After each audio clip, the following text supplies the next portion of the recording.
I want you to imagine waking up in a place that has, by pretty much every conceivable metric, just entirely solved the modern All world. right. Like you step out of your door and the infrastructure around you is just flawless. There are no potholes. The water from every tap is perfectly clean, and the schools your neighbors send their kids to have like a 100% graduation rate. Which sounds impossible, but yeah. Exactly. It sounds like a dream. There's virtually no street crime, no systemic corruption, and the government just runs with this quiet efficiency of a luxury watch. And the people living in this pristine environment, they live longer than almost anyone else on the entire planet. It really does sound like the absolute end goal of every developing nation on Earth, right? Like this is what everyone is striving for. Yeah, but here's the question for you. What if that exact perfection-like, that flawlessly engineered society is actually an inescapable trap? I mean, it's a terrifying paradox to grapple with because we spend decades, analyzing failing states. We pore over these historical records to figure out why economies collapse or why infrastructure crumbles. Or why institutions just rot from the inside out? Right, exactly. But it is infinitely more unsettling to look at a nation that did absolutely everything right. A place that achieved literally every single developmental milestone we hold up as the gold standard. Only to realize that their ultimate success is exactly what pushed them to the brink of a systemic existential crisis. Yeah, it's wild. And that is exactly where we are going today.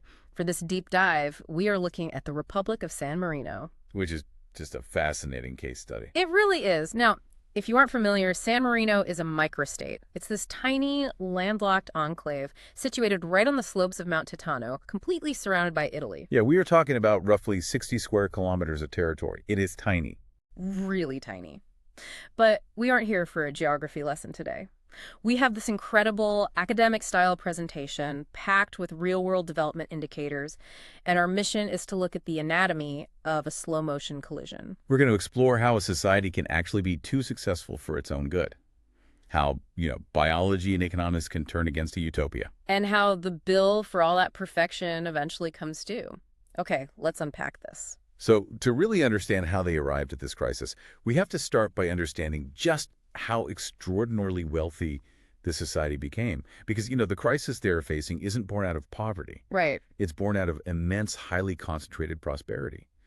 When you look at the macroeconomic reality of San Marino over the last few decades, the wealth generation is just staggering. It really is. I mean, we are looking at a per capita GDP, and this is adjusted for inflation to constant 2015 US dollars, that has historically hovered in this elite rarefied air of $40,000 to $62,000. Which is huge. Yeah, and at its historical peak, their per capita GDP hit $62,776. That puts them firmly in the highest echelon of global income. I mean, that is extraordinary wealth for every man, woman, and child living there. But wait, how does a country the size of Manhattan, perched up on a mountain with literally no natural resources, generate that kind of cash? I mean, they aren't sitting on an ocean of oil. No, they definitely aren't.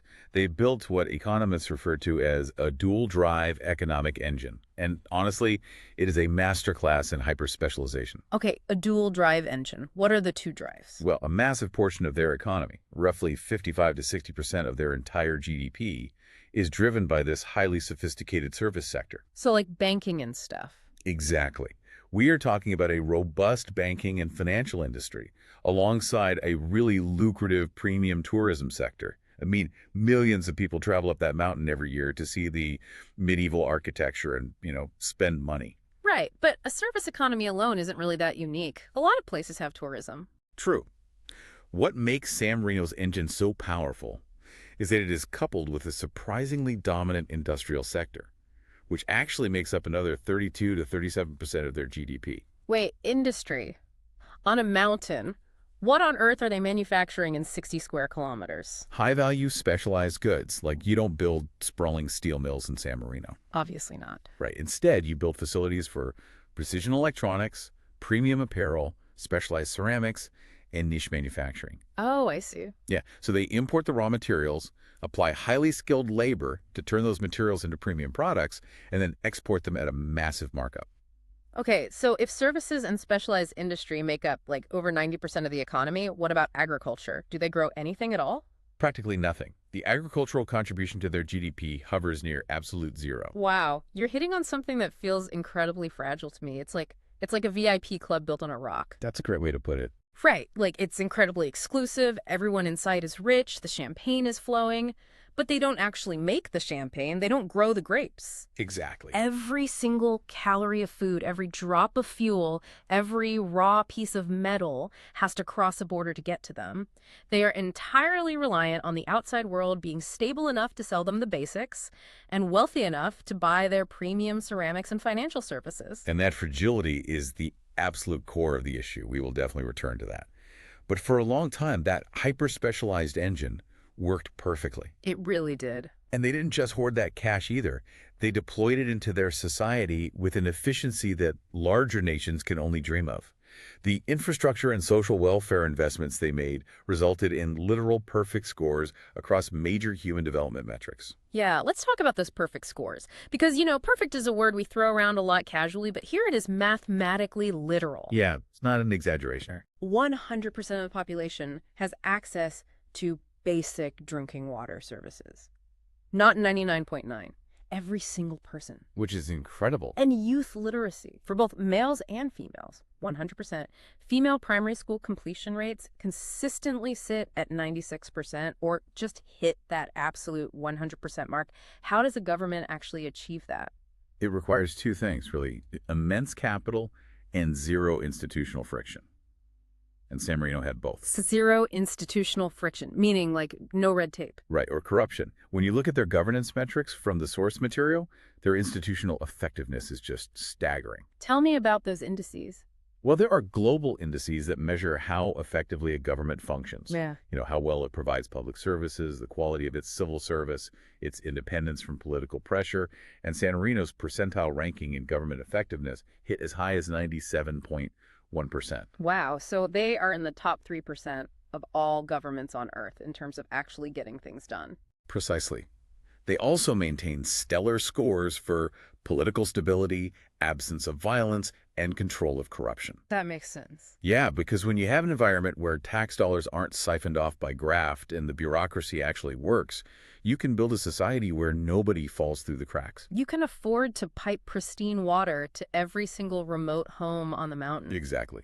You can ensure every classroom has a world-class teacher. And when you build an environment that safe, that clean, and that wealthy, it starts to fundamentally alter human biology. Oh, absolutely. The health outcomes here are the ultimate proof of their success. Over the timeline of their peak development, the average life expectancy for a woman born in San Marino skyrocketed from an already highly respectable 76.6 years. Which is good on its own. Right, but it jumped to an incredible peak of 85.7 years. And we have to pause and really internalize what an average life expectancy of nearly 86 years actually means for a society. Because it's an average. Exactly. Yeah. It means that while some people tragically die younger, a massive, highly visible proportion of your population is living actively into their 90s and past 100. That's wild to think about. They have effectively eradicated the early life biological risks that plague developing nations. I mean, their under 5 child mortality rate is practically non-existent. So they have extended the human lifespan to its absolute current biological limit. Yes. It's a medical miracle. You have an entire nation of people who are going to live to see their great-grandchildren grow up. It is the very definition of a utopia. But that extreme longevity doesn't exist in a vacuum, right? It interacts with the rest of society. What's fascinating here is how this exact, highly optimized system actually planted the seeds for the nation's greatest vulnerability. Here's where it gets really interesting, yeah. Because while people are living longer than ever before, we have to look at who is replacing them. Or, I guess more accurately, who isn't. This is the turning point. It's what demographers call the demographic transition. But in San Marino, it didn't just transition, it collapsed. Completely collapsed. Yeah, to keep a population perfectly stable, where the number of people dying is exactly replaced by the number of babies being born without relying on immigration, a society needs a total fertility rate, or TFR, about 2.1 children per woman. And historically, they were perfectly fine on that front, right? They were sitting at a TFR of 2.42, so a healthy, slowly growing population. Right. But as the society hit that peak of wealth and education we just talked about, the birth rate didn't just drift down to the replacement level. It plummeted right through the floor, crashing to an astonishingly low 1.13 children per woman. Barely one child. Why does that happen? Like, why do the wealthiest, healthiest people on Earth suddenly stop having families? Well, it's a combination of incredibly high opportunity costs and spatial reality. Spatial reality, like lack of space. Yeah, think about it. When you have a society with 100% female literacy and massive participation in a highly lucrative, fast-paced service economy, the financial and career cost of stepping away to have 2 or 3 children is immense. Oh, right. You're giving up prime earning years. Exactly. Combine that with the reality of living in a 60 square kilometer microstate. Real estate is finite and astronomically expensive. You simply do not have the physical space to build sprawling suburban homes for families of 5. Okay. Yeah, that paints a picture. So families adapt to the hyper-competitive, space-constrained environment by having one child or frequently no children at all. This is known as the ultra-low fertility trap. That makes total sense on an individual level. I mean, if you're living there, focusing on your career and paying for a beautiful but expensive apartment, having 3 kids sounds impossible. Right, it's a completely rational choice for the individual. But when every single individual makes that completely rational choice, the collective result is catastrophic. The maternity wards basically empty out. What does a society physically look like when the birth rate drops to 1.1? It looks like a society whose foundation has been entirely hollowed out. Look at the data from the presentation. The 0 to 14 age demographic, which is the children who represent the entire future of your labor force. Yeah. It saw its share of the total population literally halved. It plummeted from making up 25% of the country down to just 12.2%. Half the kids. Right. Just gone. Imagine walking through your town and realizing that half the elementary schools need to be boarded up because there's just no one to sit at the desk. Right, half the playgrounds are just quiet. That is so eerie. And while the youth population was vanishing, that incredible medical miracle we discussed earlier was compounding at the exact same time. Because the older folks aren't dying. Exactly. The 65 and older population more than doubled. It surged from 10% of the total population to 22.4%. Wow. And that specific threshold officially pushes San Marino into the category of a super-aged society. Instead of a stable pyramid shape, the physical structure of society flips into this unstable, top-heavy inverted triangle. When I try to visualize this, the image that keeps coming to my mind is an airplane. Oh, I like that. How so? It's like a luxury airliner flying at 35,000 feet. Everyone is in first class. The ride is incredibly smooth. They are sipping champagne, but quietly, without any alarms going off in the cabin, the engines just shut down. Yeah, that's a great analogy. Right. The passengers, the citizens, they don't feel the drop immediately because the plane is still gliding. It's gliding on the momentum of their accumulated wealth and that flawless infrastructure we talked about. But an airplane without engines cannot stay in the sky forever. A crash is mathematically inevitable if you don't restart those engines. And the engines in this case are the birth rate. Exactly. That analogy perfectly captures the illusion of stability. Because society isn't just a collection of bank accounts, right? It's a physical, biological mechanism. Yeah, you need actual people doing things. You have to ask yourself, how does society actually function when the elementary schools are empty, but the geriatric wards and nursing homes require massive continuous expansion? You can't just buy your way out of that locally. No, you need human beings to run a society. You need orderlies, you need nurses, you need physical therapists to care for that booming population of 85-year-olds. But the generation that is supposed to be doing those jobs, that 0 to 14 demographic that was halved 20 years ago, simply does not exist. Right. You can't just automate elder care. You can't have a robot softly holding the hand of an 85-year-old with dementia. You need young, active humans. And that leads us straight into the macroeconomic reality of this crisis, the squeeze. Let's talk about the old age dependency ratio, because this is where the math gets really brutal. Yeah, the old age dependency ratio is arguably the most critical metric for understanding the survival of a modern welfare state. How does it work? It measures the structural burden placed specifically on the working age population. Simply put, how many retirees are resting on the shoulders of the active tax-paying workforce? Okay, so it's measuring the weight of the elderly on the young. Exactly. And in San Marino, this ratio rocketed from a highly manageable 15.5% to an absolutely crushing 53.0%. Percentages can be a bit clinical, so I want to translate that 53% into something tangible for you. Picture a financial seesaw. Okay. A few decades ago, the burden was light. You had roughly 6 active tax-paying workers keeping a single retiree afloat.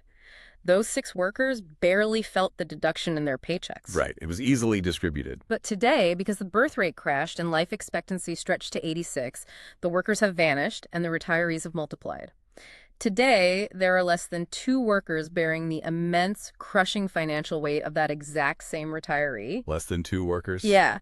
Imagine looking at your paycheck and realizing that a massive portion of your labor isn't going to fix the roads you drive on or fund the schools for your kids, but is legally locked into paying the pension and premium health care of the guy who used to have your job. And that immense, crushing burden is resting on a highly exposed, incredibly volatile economic engine. Which is the other half of this trap. Exactly. This is where we have to look at San Marino's macroeconomics. Remember how we discussed their hyper-specialization? The dual drive engine. Right. Their reliance on exporting premium ceramics and financial services while importing every single calorie they eat. Yeah. We measure that reliance through the trade volume to GDP ratio. And in San Marino, it is astronomically high.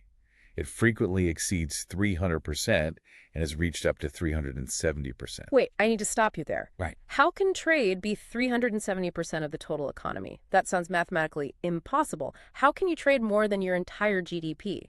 It's a great question, and it happens specifically in microstates that act as processing hubs. Okay, explain that. Well, GDP measures the final value of goods and services produced inside the country, right? Right. But trade volume measures the total value of everything crossing the border, both imports and exports. Oh, I see where this is going. Yeah, so if San Marino imports $50 million worth of raw materials, uses their highly skilled labor to turn it into specialized electronics, and then exports it for $70 million. Their trade volume for that single transaction is $120 million. Exactly, even though the value they actually added to their GDP is much smaller. Right. So when your trade volume is 3.7 times larger than your domestic economy, it means your domestic economy essentially doesn't exist independently. You are merely a processing node in the global supply chain. Yes. I want to use a different metaphor here because this requires a mechanical understanding. San Marino isn't just a gliding airplane. Economically, they are a high-performance Formula One car. Okay, I'm following. It is incredibly fast, flawlessly engineered, and capable of generating massive wealth. But an F1 car requires absolutely perfect conditions to run. It needs perfectly smooth asphalt, and it needs a constant high-octane flow of global trade. And if the conditions aren't perfect? If there is a global recession, a supply chain breakdown, or a sudden drop in tourism, if it starts raining on the track, that F1 car spins out immediately. Right, because they have no internal buffer. Exactly. They don't have vast domestic agricultural markets or domestic energy reserves to fall back on. You're hitting on the exact flaw in their design. A hyper-specialized economy is a derivative economy.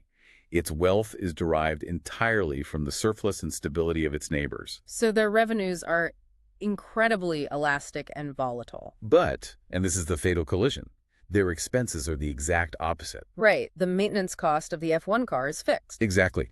The domestic welfare costs of a super-aged society are absolutely rigid. Pensions for a population living to 86 must be paid every single month, no matter what. The hospitals still need to run. State-of-the-art healthcare, cancer treatments, heart medications, these bills don't care if global manufacturing exports are down this quarter. You cannot tell an 85-year-old citizen that their subsidized care is paused because the global supply chain hiccuped. So, if your revenues are highly volatile because you depend entirely on the outside world, but your expenses are locked in stone because of your aging population, what gives? When a government faces that exact immovable wall, what do they actually do? They do what any system does when it runs out of organic fuel. They borrow. Ah, here we go. And this is where the fiscal dam breaks. Historically, San Marino was highly prudent. For years, their central government debt sat at a very low, easily manageable level of 12.7% of their GDP. 12.7 is nothing. They were responsible. They saved.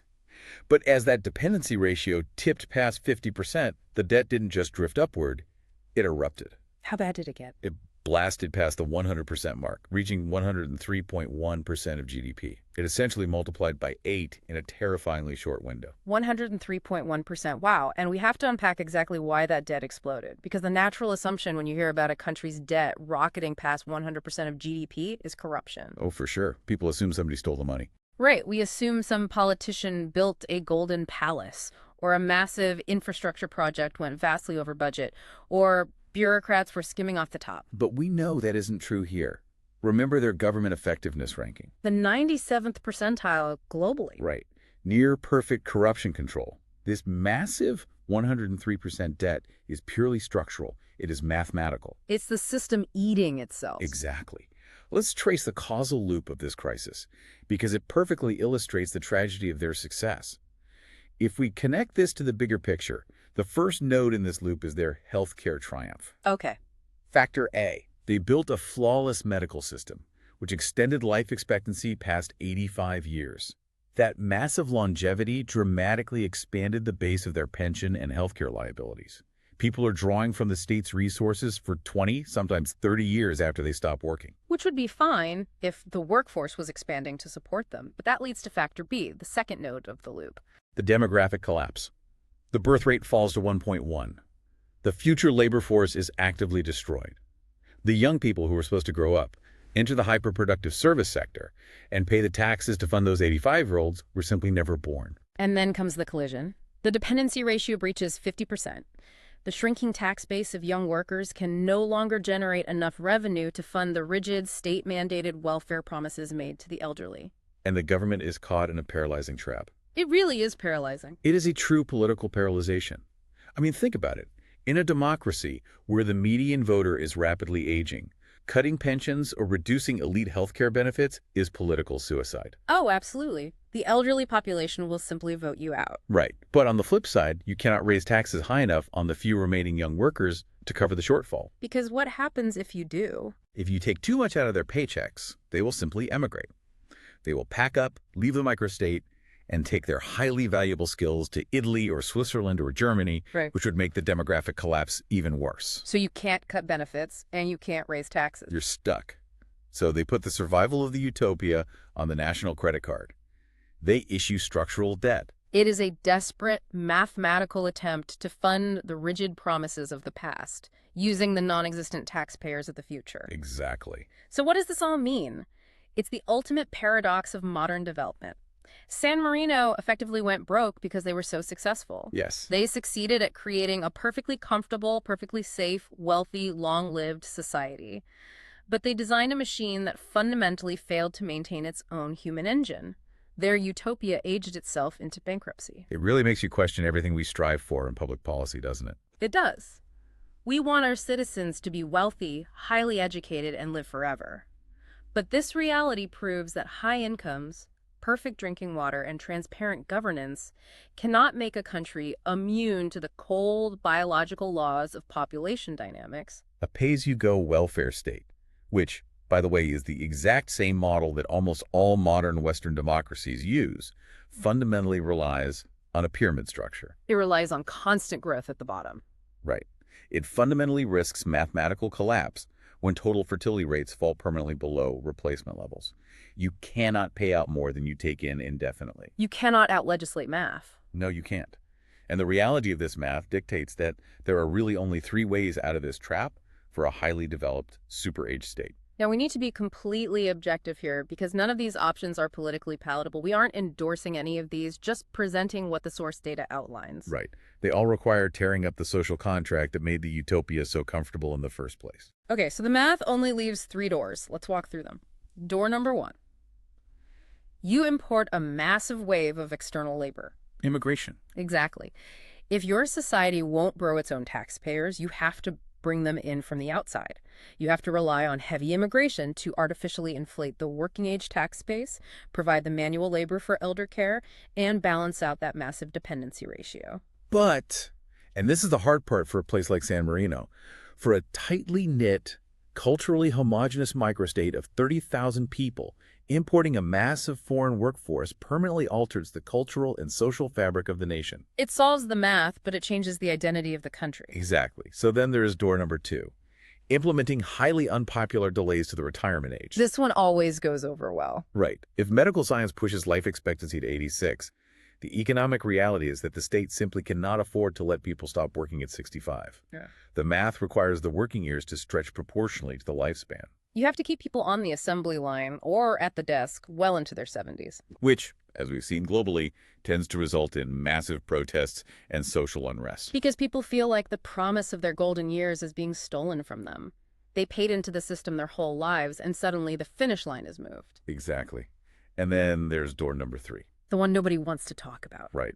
Executing painful fiscal consolidation and aggressive debt restructuring, which is the sterile academic way of saying severe austerity. What does that actually look like on the ground? It means the government has to look at that elderly population and slash their pensions. It means cutting the funding to those flawless hospitals.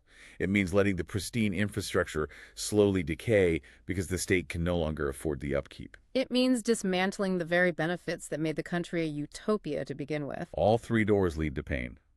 It is a grim, unavoidable reality when the demographic engine fails. It really is. But, the most important takeaway from analyzing San Marino isn't just about understanding a tiny republic on a mountain in Italy. No, it's bigger than that. It's about recognizing the warning signs in our own backyard. San Marino is a highly controlled, fabulously wealthy microstate with near-perfect governance, and even they couldn't outrun the demographic reaper. They hit the wall first simply because they're small, highly exposed, and move through the demographic transition faster than anyone else. They were the canary in the coal mine. Exactly. But look at your own country. Look at the massive, messy, heavily bureaucratic nations across the globe that are relying on the exact same pay-as-you-go pension models and are currently suffering from the exact same plunging birth rates. If the math broke in a literal, perfectly engineered utopia, Who is going to pay for yours? it's the defining economic question of the next 50 years. It really makes you look at that luxury airplane gliding at 35,000 feet entirely differently. Yeah. The champagne is still flowing, the ride is incredibly smooth, the passengers are happy. But if you stop and listen very, very closely, you can't hear the engines anymore.